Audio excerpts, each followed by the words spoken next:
Good morning, you guys. I'm sorry I'm not there with you today. My son invited me to Muffins with Mom, so I'm just missing first and second period this morning, but I'll be here the rest of the day. So if you have any other questions, you can always come see me later, okay? All right, so happy Friday, by the way. We are gonna be taking our second day at 11.3, finding slope using limits. Your homework is gonna be this page that is uploaded into Google Classroom, the same one as yesterday, except now you're doing problems 25 through 35. And today we're going to be finding the slope of a tangent line, which is what we were doing yesterday, but now we're going to know what that's really called. That's called finding the derivative. Whenever we are finding the slope of the tangent line, that is called in calculus finding the derivative. So that's just a fancy word to find slope, the word derivative. Fancy word to find slope. And fun fact here, Sir Isaac Newton discovered calculus during a quarantine. How about that? We're not the only ones in history to have experienced that. History has a tendency to repeat itself. Okay, so examples, we are gonna find the derivative. So the first one here is f of x equals 4. And you're like, what is that? Well, remember, f of x is the function notation, but it basically means y equals 4. Well, y equals 4, that is a special kind of a line. That means it's going through the y at a 4. There's our line, y equals 4. What's the slope of that line, guys? If you said it's 0, you're right. It's a horizontal line. So that means that the slope equals a big fat 0. But we know that. We should know that. It's a flat line. The slope of all horizontal lines are 0. Okay. Number 2, well, this is kind of like yesterday. We could use the limits process that we learned yesterday, you know, that formula, the f of x plus h stuff. But we don't have to because this is linear. Looks like y equals mx plus b, where the slope is the m, and in this case, the slope is a -2. So I already know the slope equals -2. So you don't need to use the limits process when all you gotta use is common sense, okay? There are gonna be a couple common sense problems out there, all right? Okay, let's look at these ones. We're still finding the derivative, you know, the slope of the tangent line. This one isn't gonna be as easy because of that x squared. This is a quadratic, okay? So we need our formula. Remember, we're supposed to write it, the limit as h approaches 0 of f of x plus h minus f of x all over h, okay? And I'm gonna bubble that. All right, and now let's use it. They did not give us a coordinate to plug in for x like they did yesterday, right? So that means that we don't have anything to plug in for x. We are just finding the expression for the slope. So it might still have an x in it. All right, here we go. So the limit as h approaches 0 of, remember, we are replacing the x with an x plus h, because I need to find the f of x plus h part first. So that would be 2 minus 3 times the quantity, x plus h squared, minus f of x, that is just the original function, so 2 minus 3x squared, all over h. Okay. Next, we got to clean this up. So I can distribute this negative sign right here to the 2 and the -3x squared. I cannot distribute that -3 to the x plus h because I need to square it first. Remember, that's the same thing as taking an x plus h times an x plus h. Okay, so let's go for it. Limit as h approaches 0. This ends up being 2 minus 3 times, that'll be an x squared plus 2xh plus h squared when you multiply that out. And then distributing the negative, that's a -2. and a positive 3x squared all over h. Okay, so now I can distribute that negative 3. So I'm just going to write what it's going to be above it. It's going to be a negative 3x squared. Negative 3 times 2xh will be a negative 6xh. And negative 3 times h squared is a negative 3h squared. Okay, so I have that. And so now I can kind of cross this out because I don't need it anymore. And let's see, do we have anything that's going to cancel? Well, I have a negative 3x squared and a positive 3x squared. Those cancel. I have a positive 2 and a negative 2. Those are going to cancel. And that's it. So let's rewrite this. The limit as h approaches 0 of, let's see, I have a negative 6xh minus 3h squared all over h. All right. Now we should be able to see if we can get that h in the denominator to cancel, because remember, that's the problem. We can't plug a 0 into that because we can't have a 0 in the denominator. Remember, it's all or nothing, and we can factor out an h from each of those. Take one away from there. So now that's h to the first power. So now I have the limit as h approaches 0 of a negative 6x minus 3h. And no denominator. So now I can plug stuff in. The only thing I have to plug in is the 0 for h. Well, negative 3 times 0, isn't that just 0? So this just equals a negative 6x. So you're going to be doing this on an ed puzzle, so there might be some questions throughout that I'm going to have you answer. Just make sure that you're paying attention. You doing that ed puzzle tells me that you did the notes, so I need that completely done. You need to make sure to watch this video all the way to the end so that you get credit for the notes for today, because it's going to count as an assignment in the grade book since I'm absent today. Okay, but like I said, if you have any questions, I will be here the rest of the day starting third period, so feel free to come and see me. Example 4, we only have 2 more examples, and then you guys can get started on the homework. Okay, because it's pretty much the same stuff we were doing yesterday. It's just this time, these examples, we don't have a coordinate that is on that tangent line to plug in. And now we're using the term derivative for the slope of the tangent line. Okay, all right, so our 4th example now is f of x equals x, the square root of x plus 2.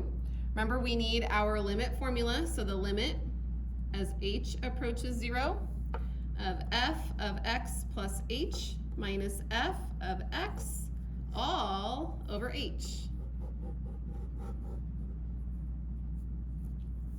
Okay, so I'm good to go. Next, let's use it. So the limit as h approaches 0 of, remember, we need to replace that x under the radical with the x plus h when we find f of x plus h. So plugging that in, we'll have the square root of x plus h plus 2 minus f of x, which is the original function, so the square root of x plus 2 all over h. Okay, so now I need to multiply by the conjugate. So same stuff, except we're going to have a plus sign in the middle because the original has a minus sign, so plus square root of x plus 2. And whatever I do to the top, I got to do to the bottom to keep it equally balanced. Okay, and I like to have parentheses around these. Remember to keep the junk in the trunk. Do not multiply out the denominator. You'll be sad if you do because you don't want it that way. All right, remember the shortcut though. We can multiply the first terms only and the last terms only because the middle terms are going to cancel any time you're multiplying conjugates. So this will be the limit as h approaches 0 of the square root of x plus h plus 2 times the square root of x plus h plus 2 means poof, the x plus h plus 2 gets to come out. We know the middle terms are going to cancel because we're going to have one positive version and one negative version of them, so they cancel out.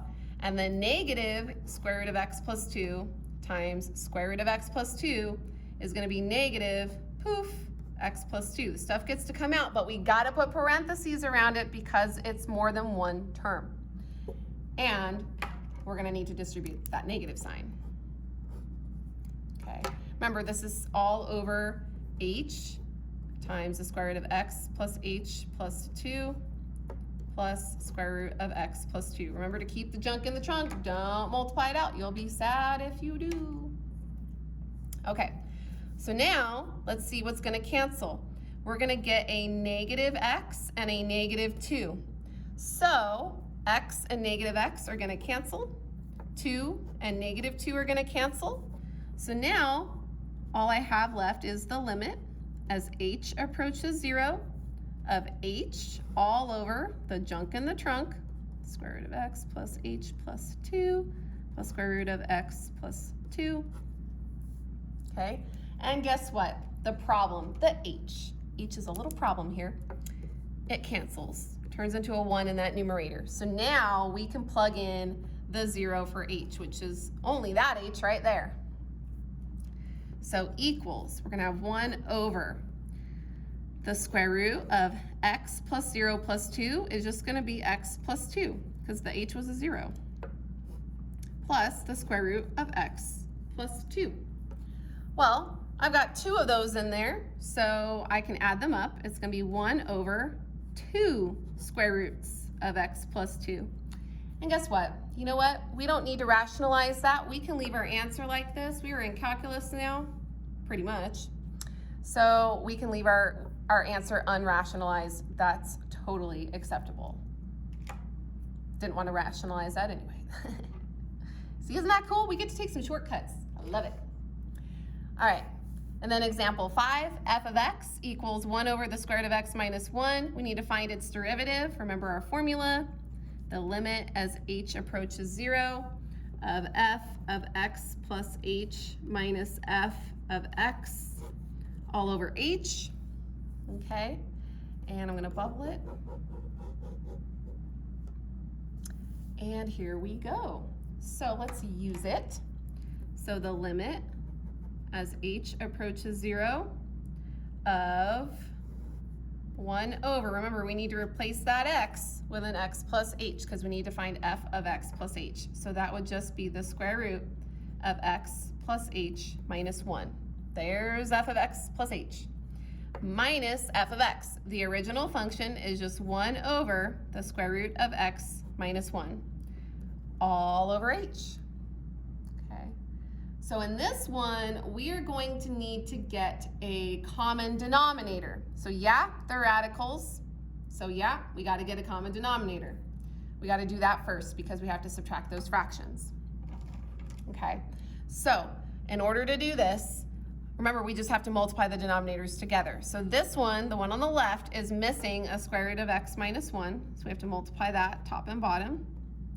And the one on the right is missing the square root of x plus h minus 1. Remember, we're multiplying by these things. So I guess put them in parentheses to show that multiplication. Okay. So we're going to get the limit as h approaches 0. Of, remember in the numerator, the common denominator now is a square root of x minus 1 and a square root of x plus h minus 1. In the numerator of the numerator, we're going to have square root of x minus 1 times 1. Well, that's still just the square root of x minus 1. Minus 1 times that radical is still going to be that radical, square root of x plus h minus 1, all over h. Okay, so we're going to do that dividing fractions easy as pie, flip the second and multiply type situation. So basically, this is what we're going to have. We're going to end up multiplying this by the 1 over h, you know, because you're going to put h over 1 and flip it and multiply. So that's basically what you're going to have, okay? So you're still going to have h in the denominator. No, it's not going to cancel yet, okay? So I'm going to rewrite this. I'm going to have the limit as h approaches 0 of the square root of x minus 1 minus the square root of x plus h minus 1 all over just an h.